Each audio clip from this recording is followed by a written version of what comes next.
Hello, and welcome back to Air Likes Animals podcast. I'm your host, Eric Mahan, and I'm here to chat with you guys about some environmental news stories and, of course, some animals. So, if this is your first time hanging out with me, welcome. And if you're a returning listener, welcome back and thanks for listening. And let's get started into this episode with some environmental news. First up, reported by Live Science, shark has virgin birth after no male contact for 4 years in Chicago Zoo. And it reads, a female shark in Brookfield Zoo in Illinois has birthed a pup despite having no contact with a male for 4 years, the zoo announced on November 1st. The virgin birth occurred on August 23rd after a 5-month incubation period and is only second known birth without fertilization reported for an epaulette shark in captivity, according to a statement. Animal care staff kept the pup hidden from the public for about 2 months for monitoring, but have said the 5 to 6 inch or 13 to 15 centimeter female shark will be on display in zoo's living coast section. This epaulette shark has an exciting hatch day story, Brookfield Zoo staff wrote in a Facebook post on Wednesday, November 9th. What's most interesting is this embryo developed without the need for male fertilization.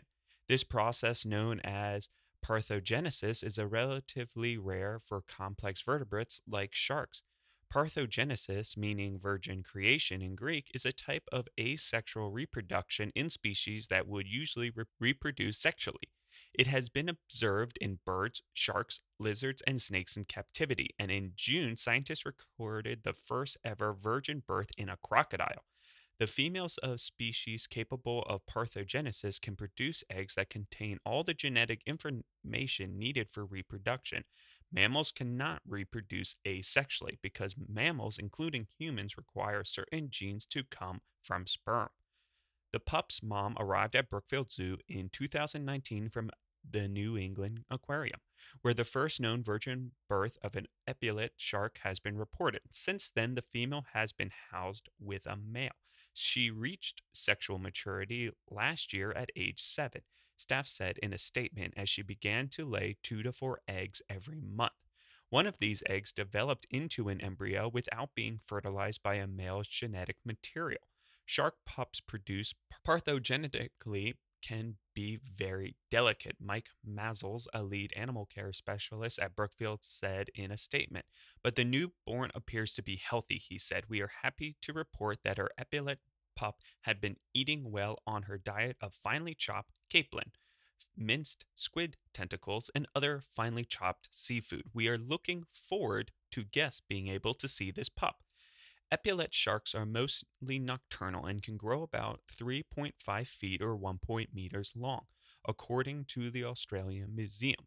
They live in the Great Barrier Reef off the coast of Queensland, Australia, from the northern tip of Cape York Peninsula to the islands and reefs of the Capricorn and Bunker Group. These slender sharks are named after large eye spots above their pectoral fins that make them appear larger than they are and look somewhat like the shoulder ornaments on some uniforms. Epaulette sharks have been known to walk short distances across sandy seabeds, the species' preferred habitat, and to use their muscular pectoral fins to land on the seafloor, according to the statement. This article, I gotta say, super exciting, super interesting, because this is just one more animal, thanks to research in captivity, that shows that an animal can produce young without a male, or at least without a male for a very long time. I mean, we've seen this a lot with Komodos. Komodos is the first one I remember seeing as a young potential zoologist, where it came out that a zoo decided to try and incubate one of these eggs that looked perfectly fine to them, because fertilized eggs and non-fertilized reptile eggs sometimes can be seen differently just with the naked eye of the human. So a zoo decided, hey, why don't we try incubating them? All right, these look pretty healthy, and this female hasn't been with a male, and boom, lo and behold, a baby Komodo hatched, even though that female has never been with a male. And it's just a very cool thing to see, and a very cool survival skill, especially when these animals might not come across a male and want to keep their genetic line going. So, very cool article. Now, next up, reported by Mangabe, Very good progress, but nothing firm as deep sea mining rules are hashed out. And it reads, commercial mining in deep oceans is not yet a reality, but the possibility is on the horizon. Delegates of the UN affiliated deep sea mining regulator, the International Seabed Authority, have been developing a set of regulations that would govern how miners could prospect, explore, and exploit mineral resources on the seabed. More than 2 years ago, there was impotence to finalize the regulations by July 2023, but delegates failed to meet this deadline. Instead, ISA members agreed in July 2023 to try and finish the rules by July 2025, although this deadline isn't binding.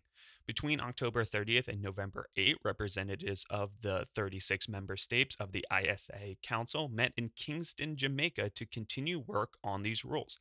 Discussions covering many parts of the regulatory text include matters relative to the inspection, compliance, and enforcement of deep sea mining, environmental provisions, financial issues, and the functions of the ISA itself. Michael Lodge, the ISA Security General, said in an online press briefing on November 8th that he believed that there was a large measure of agreement on most matters. We're actually making very good progress, Lodge said. Of course, there will be still some issues that will take some time to resolve. However, Matt Gianni, co founder of the Deep Sea Conservation Coalition, DSCC, who attended the ISA meeting as an observer, interpreted the outcome differently. While they're still moving forward with development and regulations, how much progress they're making is hard to say because there are probably even more amendments now in the draft text than there were in July, Gianni told Mungabe. There are still lots of disagreements over many things, big and small. Gianni said the delegates pushed to accelerate the drafting of the regulations, but others opposed the idea. So, why mine the deep sea? The argument of pursuing deep sea mining pivots on the need of the metals for the development of renewable energy technologies. The production of some electric car batteries, wind turbines, and solar panels require minerals like lithium, cobalt, manganese, nickel, copper, and zinc, according to the International Energy Agency, a Paris based independent intergovernmental agency. The energy sector is driving demand for these critical minerals, including a tripling of overall demand for lithium, a 70% rise in demand of cobalt, and a 40% rise of nickel. The IEA further notes that any delays in clean energy projects could put the world at risk of failing to achieve a net zero emission scenario by 2050, a necessary benchmark to avoid catastrophic human induced climate change. Enter the deep sea. Several deep sea ecosystems, including the abyssal plains, hydrothermal vents, and seamounts, hold substantial quantities of these in demand metals.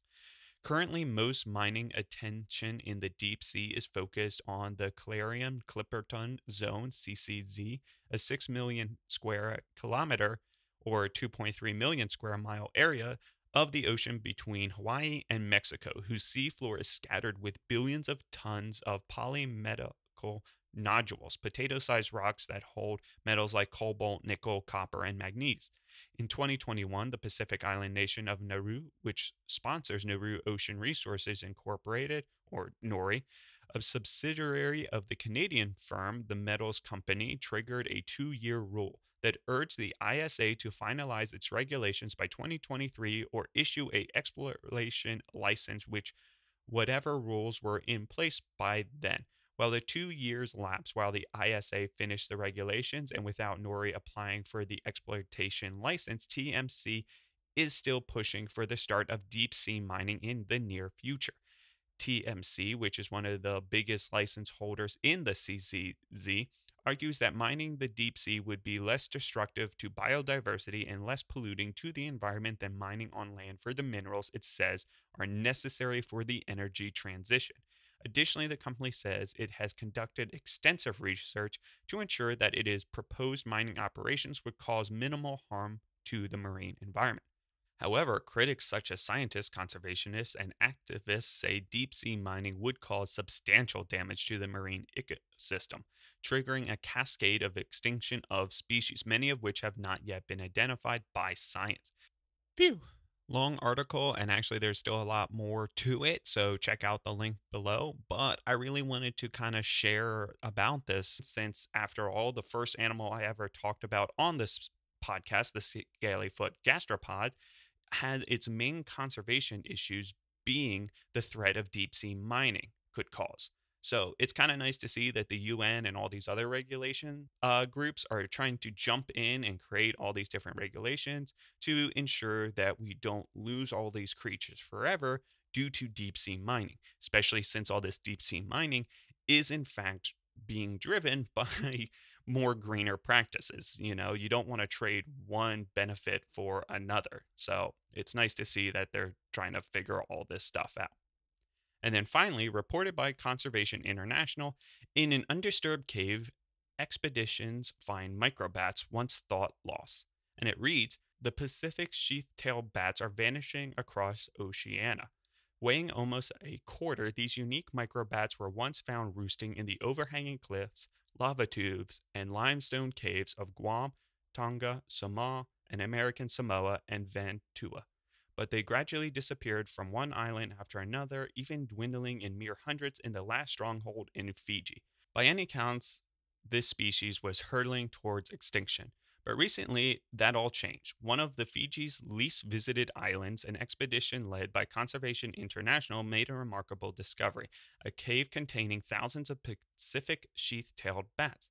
Christoph Helligan, the chief scientist of the Australian Museum Research Institute, and a team of researchers from the Conservation International and the University of Adelaide discovered the bats during the expedition aimed at discovering the biodiversity of the island. This remote cluster of nearly 60 South Pacific islands is renowned for its deep caves and towering limestone cliffs, geological features the team hoped might harbor a population of bats. We descended into the caves of the island of Vanuatu, not knowing exactly what we might find, Helligan said. The entrance was a small, concealed by vegetation, requiring the researchers to crawl in, descend down a waterfall, swim through a pool, and navigate a series of ever-shrinking chambers. But once inside, telltale signs made it clear that they were in the right track. The path was caked with bat droppings, known as guano, and the air was periodically lit with the rustling of beating wings above them. Finally, at the end of a lengthy tunnel, they emerged into a massive underground cavern. The air was thick with bats as they entered this cathedral-like chamber, Helligan said.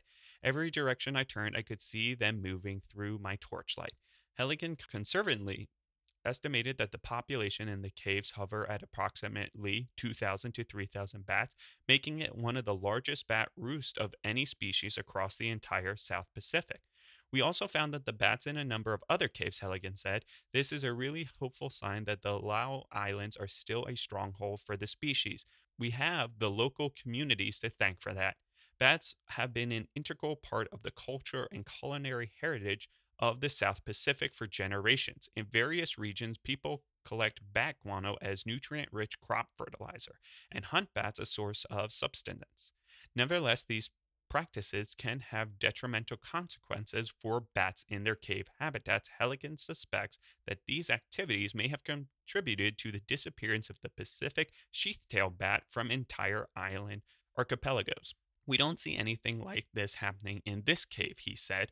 The local communities have quite clearly made a deliberate choice to not explore nor disrupt the cave, ensuring the bats can thrive undisturbed. Mara Lakeba, who leads Conservation International work in Fiji, underscored that these types of discoveries are essential to further conservation efforts for endangered species. There's a tremendous opportunity to work with local communities to learn about their relationship with the bats, Lakeba said. They have performed understanding of the land shaped by generations of tradition, practices, and wisdom. We have a lot to learn from them about this roost, and they will be instrumental in leading efforts to help protect the space. This is particularly crucial for creatures like bats, which linger near the brink of extinction in numerous regions. The International Union for Conservation of Nature classifies over 200 bat species in 60 countries worldwide as threatened. Bats remain second most widespread and largest group of mammals, occupying nearly every nook and cranny of the globe. Some of the species eat fruit, others voracious insectivores, and a few are the most mythological the blood drinking vampire bats, but in nearly every ecosystem on Earth, they are critical to their habitat, helping to pollinate plants, distribute seeds, and control insect populations that can spread disease. Bats not only play a vital role in their habitat by controlling insect populations, they also offer a huge benefit to agricultural and human health, Halligan said. If we can bring the South Pacific sheath-tailed back to more places, it would be good for both nature and its people. And that's it for environmental news. Or is it? Because this week's episode, the animal I decided to talk about is based on, well, some sort of animal news. If you are a fan of John Oliver and his last week tonight show on HBO, you might have seen how he has decided to get involved with another country's election, which, as he points out, is the most American thing you can do. John Oliver himself has decided to lead a campaign for a candidate in New Zealand.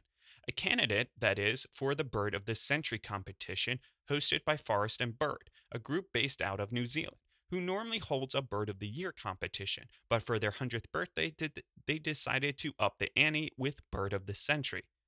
And John Oliver has decided to get involved and is backing and funding a campaign for the one, the only Pūtēkeke, aka the Australasian crested grebe. And he is going all out with billboards, flyers, planes, costumes that he has placed all over the world.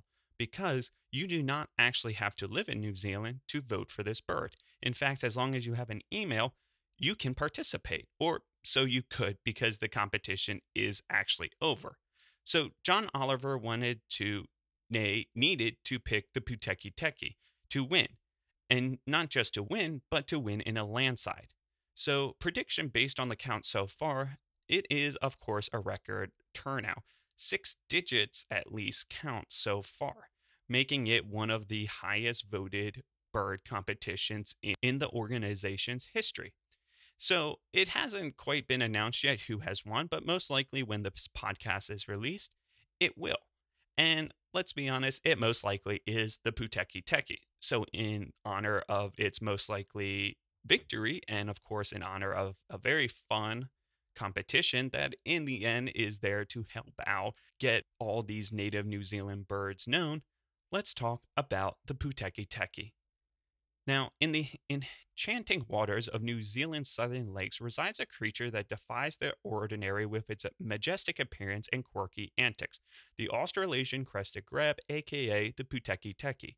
Standing tall at 48 to 61 centimeters or 18.9 to 24 inches, with a wingspan of 59 to 73 centimeters or 23 inches to 28.7 inches long, and is weighing in a respectable 1,100 grams, aka 2.2 pounds. This diving bird is no featherweight in the avian world. Now, let's address identification.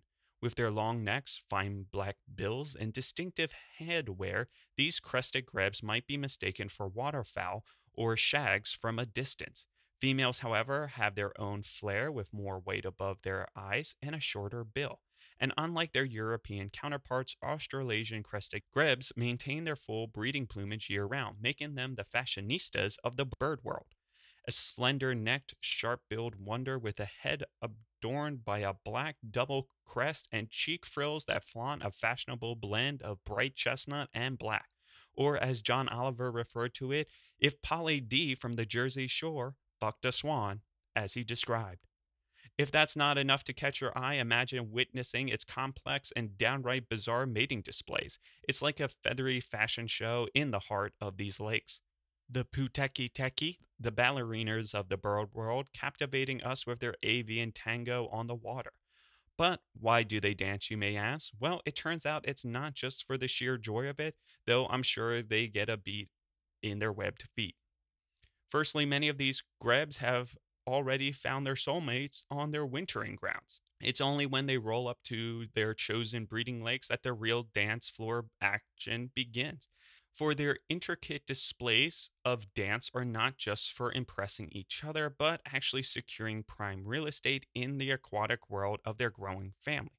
It's like a feathery version of HGTV's House Hunters, but with more head shakes and weed ceremonies.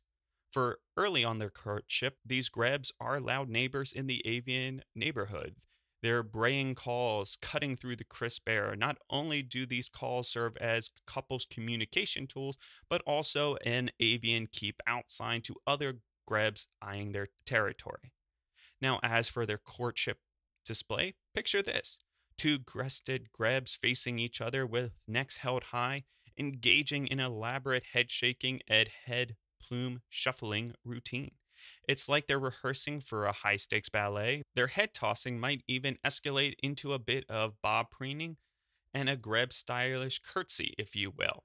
As if this wasn't enough relationship drama, there's also the ghostly penguin display. One Greb rises from the watery depths like a ghost, and the other must respond with the perfectly timed cat posture. It's a choreographed dance of avian diplomacy.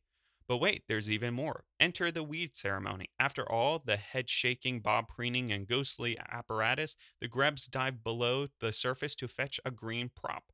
Resurfacing with their leafy offerings, they meet at a central location, rising breast to breast in an elegant water waltz. It's a grand finale that deserves a standing ovation. However, even the most dazzling performances need a breather. After the commotion, the Grebs settle back down, perhaps with a final round of head shaking for good measure. And there you have it, a spectacular aviation performance that rivals Broadway, but with more feathers and less jazz hands. When it comes to vocalization, these grebes are no wallflowers. Their growling, grunting, and barking calls echo far across the water, creating a sympathy that would make even the most discerning bird critic nod in approval. The Pūtēkeke, however, is proving that romance isn't just for the dance floor, it's for the nest too. Nesting season kicks off between September and March, a time when love is in the air, or rather on the water. The Grebs take their nesting game seriously, creating a floating masterpiece that could make any berg architect proud. Imagine a nest made of sticks and water weeds, a cozy platform gently bobbing on the water's surface. But these aren't just any nests. Some are like waterfront villas, strategically attached to willow branches or reeds in the avian equivalent of waterfront property with a view. The female crested grebe takes center stage when it comes to egg laying, of course, with a flair of family planning. She deposits 5 to 7 eggs in the nest, each one a potential bundle of fluff and feathers. When not under the watchful gaze of incubation, these precious eggs get a natural camouflage, covered with weed like a well hidden secret. And that secret is revealed in 27 to 29 days when the chicks finally hatch and appear. Now let's talk about parenting. In the world of Pūtēkekes, it's a joint effort. Both mom and dad take turns incubating these soon to be bundles of joy. Teamwork makes the dream work, right? But it doesn't stop there. Once the hatchlings make their grand entrance, the whole family is in for a treat. Picture this: tiny greb chicks hitching a ride on their parents' backs, a floating daycare on the water. It's not just adorable, however, it's practical to navigate this watery world while they learn the mastery of the art of swimming. Now, this floating family affair that adds a touch of charm to the watery world of these delightful birds. Parenting Greb style is a combination of teamwork, fluff, and a dash of aquatic elegance, with both parents taking turns in caring for the kids. Now, on to what they eat. The Pūtēkeke's menu is normally fish as the main course, but aquatic invertebrates occasionally make its plate. Now, John Oliver also might have pointed out that these magnificent birds also will eat their own feathers to help with throwing things up for bacteria and all other reasons. Another thought of why these animals and all grebes actually eat their feathers is it acts like a liner to prevent fish bones from going down the intestines before it gets digested in the stomach. But yes, also it does help with puking up things they don't need. The Pūtēkekes are diurnal foodies, spending their days diving, swimming, and occasionally submerging, only with their head for a light snack. However, they themselves make a tasty snack. The Pūtēkekes are caught in the midst of a feathery battle royale where their contenders aren't usually adversaries. They're an electric mix of fur, feather, and feline cunning. Entering the stage come stoats, ferrets, cats, and raptors. Those are the troublemakers of the avian world. They are party crashers of the Pūtēkeke's nesting festivals, and eggs and fledglings become the main course, an unwanted banquet of these predators. Stoats, with their sleek fur and relentless hunting instincts, slink like shadowy figures in the night. Ferrets, equally stealthy, bring their own brands of chaos to the nesting scene, and cats, these independent prowlers of the night, join the avian party with a taste for grub eggs. And let's not forget the raptors, who, of course, are a threat from above. It's also just not a landlubber's game. The grebe faces many challenges on the aquatic front as well, because introduced fish and birds also enter this scene, creating a frenzied competition for the Pūtēkeke's precious resources. It's like a grebe version of a reality TV show, complete with territorial squabbles and food fights. The eggs and fledglings become the pawns in this grand chessboard for nature. Each predator and competitor has its own playbook, and the great crested grebe, or Pūtēkeke, must divide their strategies to outsmart the invaders. As the grebe twirl and dive, engaged in their interactive courtship displays, they also navigate a treacherous world where survival might not just be mastering the art of avian romance, but also outwinning the cunning adversaries that lurk in the shadows and waters. It is the dance of life, it's the dance of death, where they move, counts, and the grounded grebe strive to keep the balance between elegance and survival in the wild theater of nature. However, as we humans also create more difficulties for these birds to navigate through life. Well, that is, according to the IUCN Red List, they are listed as, from a global standpoint, least concern, population trend unknown. However, locally, for example, New Zealand, where the bird of the century competition is being held, the population is considered under threat with less than 1,000 birds left in the country. In the ongoing avian drama of the Pūtēkeke, the stage is not only set for the fur clad villains, but also the aquatic intruders and disruptive human activities. The Pūtēkeke find themselves wading through a complex plot involving introduced fish, territorial bird squabbles, and the relentless intrusion of motorized watercraft. Picture this: a serene lake, a Pūtēkeke couple engage in their elaborate courtship dance, and then enter the introduced fish and or bird. These newcomers are like uninvited guests crashing the avian party, vying for the same food and breeding spaces. It's a feathery version of a real estate dispute, and the Pūtēkeke try to defend their prime nesting spots against these aquatic rivals. But unfortunately, the plot thickens. The Pūtēkeke, as well as building their floating nests, a haven of their precious eggs, only to find themselves at the mercy of artificial fluctuations in lake levels.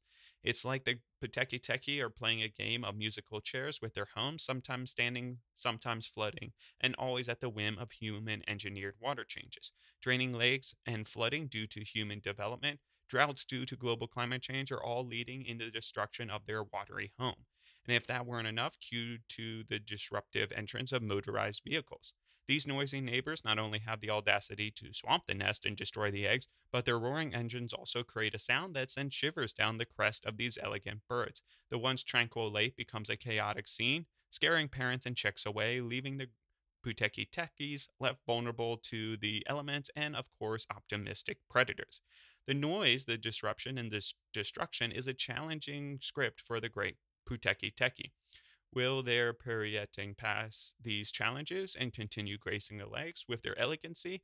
Only time will tell in this unfolding natural drama. But of course, there are always things us humans can do. If you happen to be living in any of these areas that the Pūtēkeke live in, and you find yourself in their watery realm, be it parks, beaches, rivers, or lakes, here's your guide to being a more considerate spectator in the avian theater that is the Pūtēkeke. Move with grace. When strolling around lake edges, be the opposite of the Pūtēkeke in a breeding dance. Move quietly and carefully. No need for flamboyant dance moves, just a mindful presence that represents the natural rhythm of the habitat. Respect the nesting grounds. If you stumble upon nesting birds, resist the urge to turn their private moments into a photo shoot, leaving nest birds undisturbed, giving them the space and serenity they need to raise their feathered families. Reel in, of course, responsibility. Fishing enthusiasts, here's your cue. Avoid leaving old fishing lines in the water. It's not just about being tidy, it's about safeguarding the aquatic realm for both the Pūtēkeke and your fellow human visitors. As one who has walked into old fishing lines hanging from a tree left behind by a angler, please take down those lines. Then, of course, you can track your etiquette. Driving on riverbeds might seem adventurous, but for the sake of the Pūtēkeke and the ecosystem, resist the urge. If you must navigate, keep to formed tracks. It's like staying on a designated path during a guided tour. Leaving paths can destroy much habitat and can kill things that you may not see that is important to larger animals like the Pūtēkeke. And of course, pest patrol. If your adventure takes you to a pest free island, channel your inner wildlife detective. Check for pests being set afoot. It's a bit like precautionary measures, ensuring that unwanted guests don't crash the avian party. In essence, your visit to the Pūtēkeke's habitat is an opportunity to appreciate the beauty of nature without disturbing its delicate balance. Be a mindful observer, respect the natural order, and savor the experience of sharing this watery stage with these elegant birds. After all, it is their home, and we're just privileged guests in their avian abode. As for the invasive species, with one of the main being stoats and cats, it's a classic case of unintended consequences that have left its mark on New Zealand's native bird populations, and let's delve into that backstory. Stoats, once hailed as heroes in the battle against rabbits, stoats were imported from Britain in the 1870s. However, these sleek predators had different plans. They sauntered into the brush and instead of curbing the rabbit population, turned their attention to a more sinister menu. Eggs from nests and the vulnerable young of native birds. It's like hiring a plumber to fix a leaky faucet and finding out they redecorated your living room instead. Cats. Cats, these charming companions of humanity, embarked on a seafaring adventure to New Zealand aboard ships. Initially along to deal with onboard rats, they found themselves on unfamiliar shore. James Cook ships were the feline cruise lines of their time, introducing cats to New Zealand, followed by whalers and sealers. These seemingly innocent shipmates, however, took a detour into an ecological balance, becoming significant predators of the native wildlife of New Zealand. Now, for a contemporary twist, cats and stoats of today. If you spot cats and stoats roaming free in New Zealand's wilderness, it's like witnessing the descendants of those historic stowaways wreaking havoc on the local ecosystem. But fear not, for you can be a hero in this tale. Take action, keep cats indoors. Just as stoats' journey into the brush has been an unexpected consequence, letting your cat roam freely outside can pose a threat to native birds.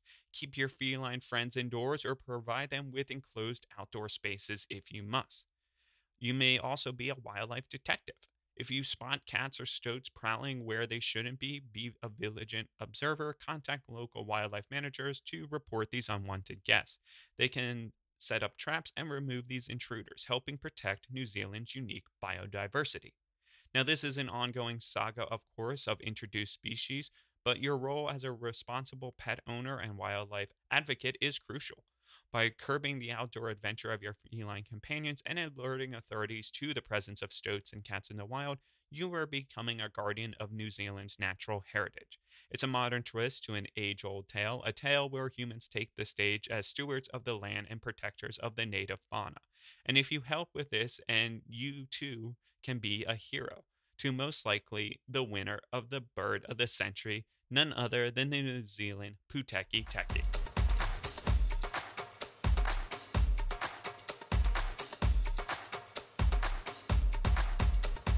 And that's our show. I hope you enjoyed hearing about the Pūtēkeke, most likely the winner as this podcast comes out, to the Forest and Bird Century of the Year competition. As always, make sure to check me out on Facebook, X, aka Twitter, TikTok, and if you want to email me at ericlikesanimals@gmail.com, links are down at the footer. Thank you for joining me on another wild adventure with Eric Likes Animals. Whether you're a seasoned animal enthusiast or just starting your journey into the fascinating world of creatures big and small, I hope you enjoyed this exploration of the animal kingdom. Remember that the beauty of nature is all around us, waiting to be discovered. Until next time, keep exploring, stay curious, and embrace the magic of the wild. This is Eric signing off, reminding you that every creature has a story, and sometimes the best stories have fur, feathers, or scales. See you all next time.